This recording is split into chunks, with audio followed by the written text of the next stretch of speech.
দুর্গা মায়ের গান করতে পারবেন না। সাম্প্রদায়িক, এটা সাম্প্রদায়িক। আশ্চর্য, মা সাম্প্রদায়িক।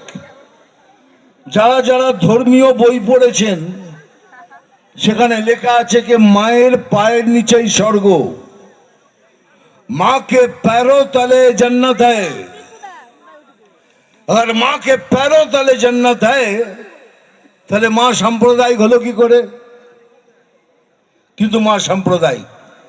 তাহলে কিছুদিন আগে আর একটি মেয়ে, মধুমন্তী বলে একটি মেয়ে, লালন ফকিরের ওখানে মেলাতে গান গাইতে গেছিল, তাকেও সেম ভাবে হুমকি দেওয়া হয়েছে, এখানে সব গান করবে না, দুর্গা মাফার গান চলবে না।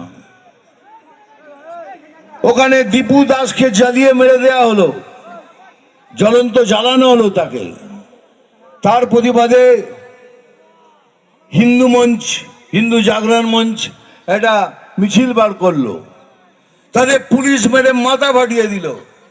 18 জনকে গ্রেপ্তার করলো, তার মধ্যে 7 জন মহিলা। তাহলে কি ওই দেশে কিছু হলে এখানে আমরা প্রতিবাদও করতে পারবো না? সেই জন্যই এই প্রশ্নটা উঠছে, কেন কেন ওই দেশের কোনো কথা বললে এই সরকার কোনো কথাই বলতে দিচ্ছে না? কেন? কোথাও না কোথাও একটা গন্ডগোল আছে, কোথাও না কোথাও কিছু না কিছু হচ্ছে।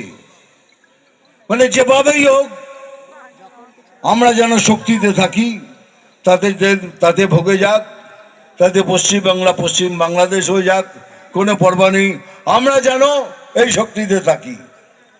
কিন্তু একটা কথা বলে রাখি, আমাদের মতো অনেক লোক আছে যাদের গায়ে, আমার গায়ে যতদিন এক বিন্দু রক্ত থাকবে তখন অব্দি কোই মাই কা লাল ইয়ে কর নেই সকতা।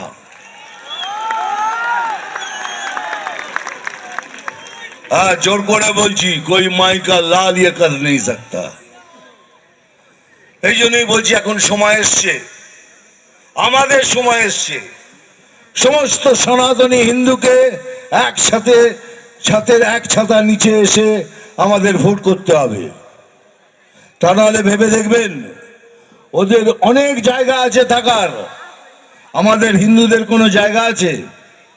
একবারও ভেবেছেন আমরা কোথায় যাব, কোন দেশে যাব? এটা আমাদের বাংলা, এটা বাঙালির বাংলা, হিন্দুর বাংলা, হিন্দুত্বর বাংলা। এই বাংলার মাটিকে আমাদের বাঁচাতেই হবে, যেভাবে হোক বাঁচাতে হবে। বিজেপি মুসলমানদের বিরুদ্ধে নয়, বিজেপি ভারতীয় মুসলমানদের বিরুদ্ধে নয়।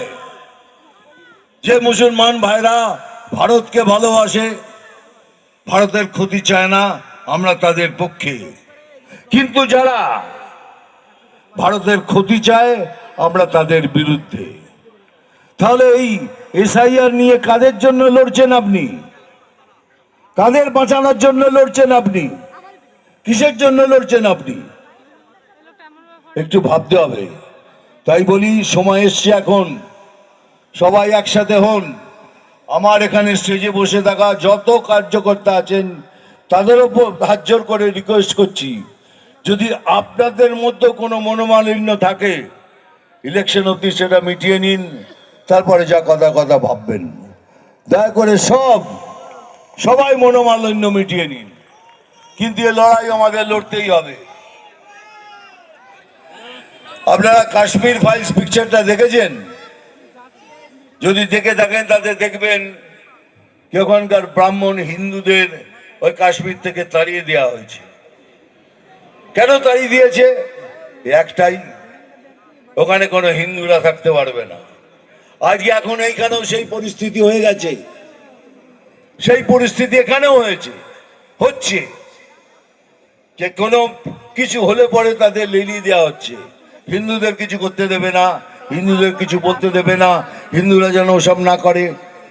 কি করবেন? কতদিন আটকাবেন? যেদিন হিন্দু জাগবে সেদিন কিন্তু খেলা শেষ, সেদিন কিন্তু খেলা শেষ হয়ে যাবে।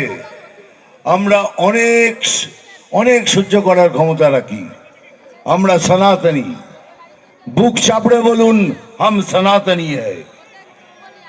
আমি যেমন বলি, বুক চাপড়ে বলি কি আমি সনাতনী, তিনি আপনারা সবাই বুক চাপড়ে বলুন হাম সনাতনী হ্যায়। আমি এই জন্য সবাইকে রিকোয়েস্ট করছি, কমিউনিস্টের মধ্যে যদি কেউ হিন্দু থাকেন, যারা হিন্দুত্বকে বিশ্বাস করেন, তারাও আসুন। কংগ্রেসকেও বলছি আপনারাও আসুন। এবং তৃণমূলের মধ্যে যদি কোনো হিন্দু ছেলে থাকে, হিন্দুরা থাকে, যাদের মধ্যে বিবেক আছে, যারা দুর্নীতি করে না, তাদেরও রিকোয়েস্ট করছি আপনারাও আসুন। আমরা সবাই মিলে এক জায়গায় হয়ে এই সরকারের পতন ঘটাই। এটা সম্ভব, তাও সম্ভব। কিন্তু দুঃখের বিষয়, কিছু কিছু এখনো কারাপ্টেড হিন্দু বলবো আমি, তারা তৃণমূলের সাথে যুক্ত। কি করা যায়?